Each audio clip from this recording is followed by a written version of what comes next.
زوال پذیر ہوئیں۔ ان ساری تاریخ کی مثالوں کے باوجود طاقت کے نشے میں انسان دوبارہ کوئی اس تاریخ سے سبق نہیں سیکھتا۔ نتیجہ یہ کہ ہر دفعہ تاریخ اپنے آپ کو دہرا دیتی ہے۔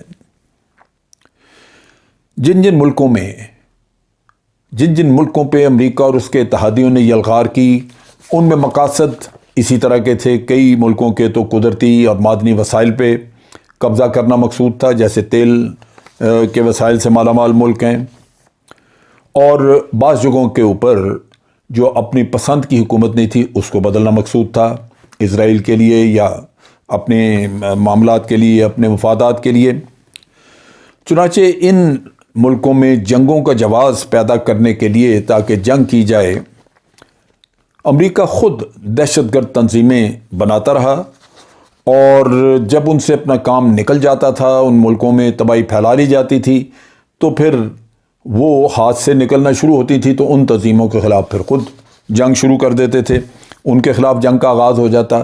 ان چیزوں کی وجہ سے یہ ایک نہ ختم ہونے والا سلسلہ چلا جا رہا تھا۔ ان جنگوں سے امریکہ نے ایک اور بھی بڑا فائدہ اٹھایا ہے۔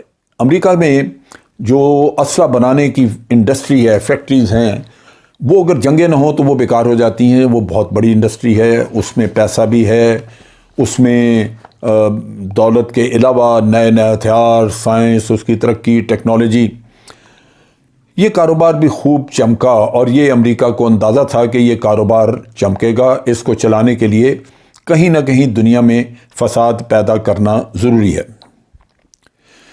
اب اگر ہم ان موجودہ دور کی جو جنگیں امریکہ نے لڑی 9/11 کے بعد، اگر ہم اس کا جائزہ لیں تو 9/11 کا واقعہ ایک بڑا واقعہ تھا۔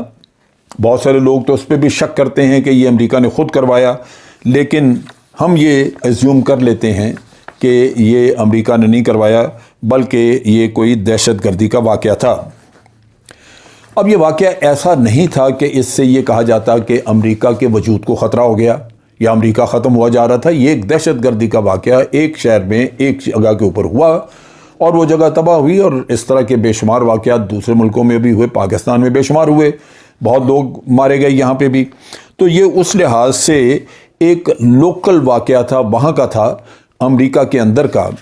اس میں اگر اس کا جائزہ لیا جاتا تو ایک تو یہ ان کا اندرونی مسئلہ کہ وہیں دہشت گرد تھے، باہر سے آئے یا جہاں سے بھی آئے وہیں پلے، وہاں ٹریننگ کرتے رہے، اور پھر وہ دہشت گرد جو تھے وہ وہاں انہوں نے جو تیاری کی اور مختلف ایئرپورٹس پہ گئے، جہاز لیے، کہاں تھی انٹیلیجنس امریکہ کی؟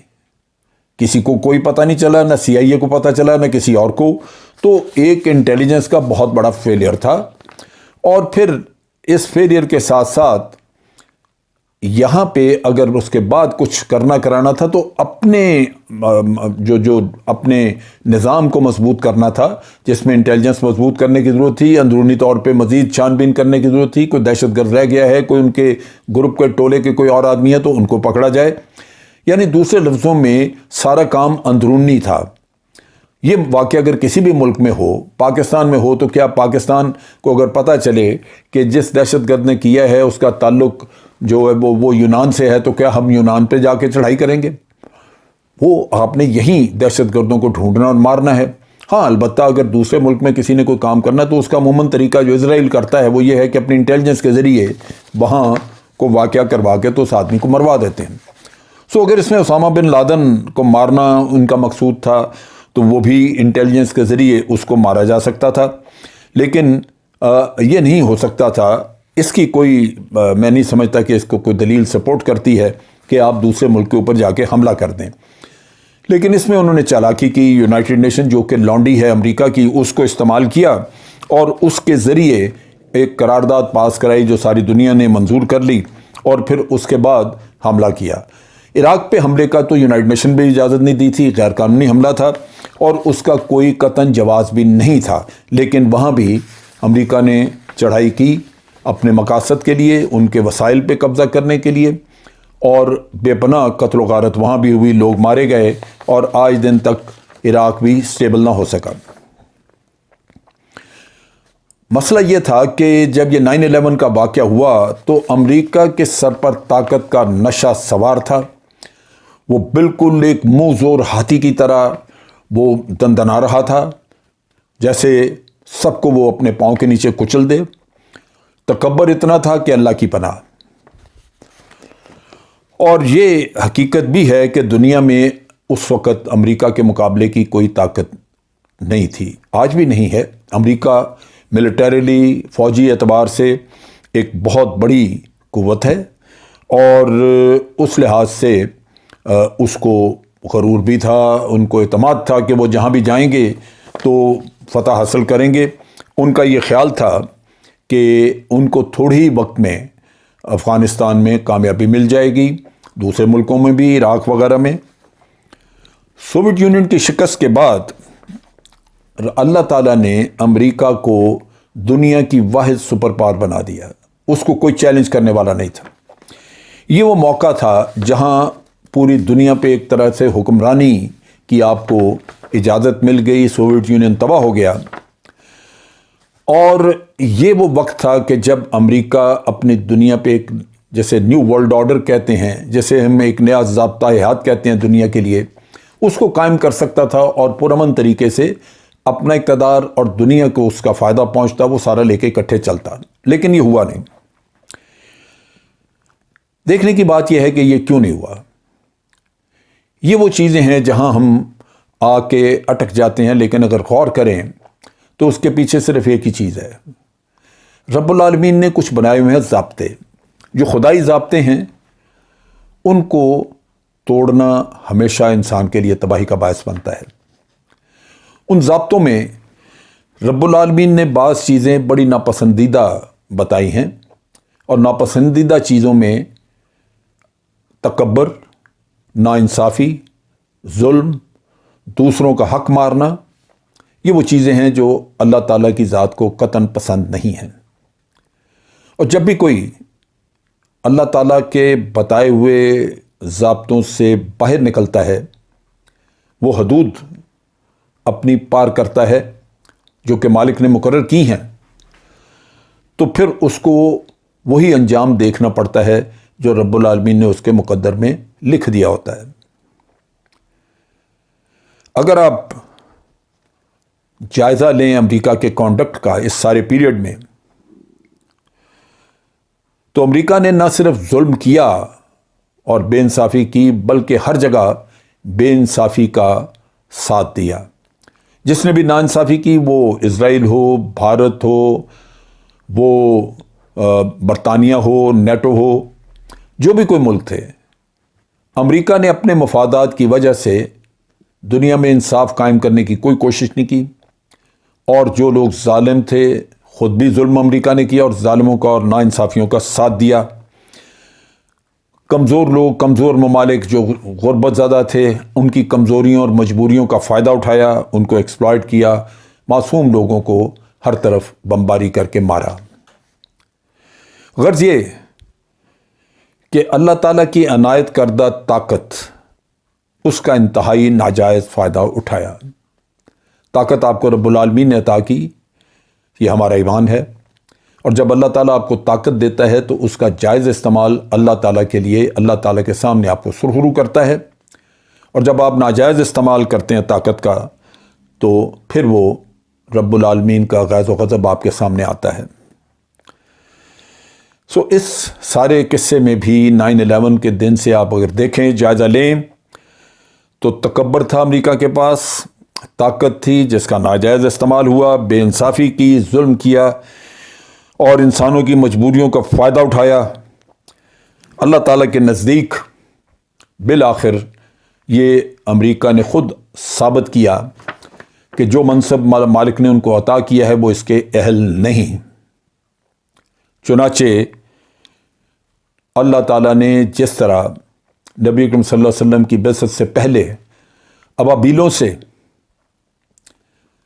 وہ فوج جو اتنی بڑی فوج تھی جس نے خانہ کعبہ پہ حملہ کرنے کی کوشش کی، ابرہہ کی فوج، جس طرح اس کو چبائے ہوئے بھوسے کی طرح کر دیا صرف ابابیلوں سے کنکر پھینکوا کے، اسی طرح آج وہ تپڑواسی افغان طالبان ان کے ہاتھوں ان کو ذلیل کروایا۔ اب کچھ پلاننگ کے فوجی منصوبہ بندی، سیاست، یہ وہ چیزیں، وہ بہت سارے عوامل ہیں جو کہ انسان کو ایک ایک کر کے بالآخر اس نتیجے کی طرف دھکیلتے ہیں۔ اگلی ویڈیو میں ہم ان غلطیوں کی نشاندہی کریں گے، ان پہ بھی بات کریں گے جو حقائق اور ایسی غلطیاں تھیں جن کی وجہ سے امریکہ کو یہ دن دیکھنا پڑا۔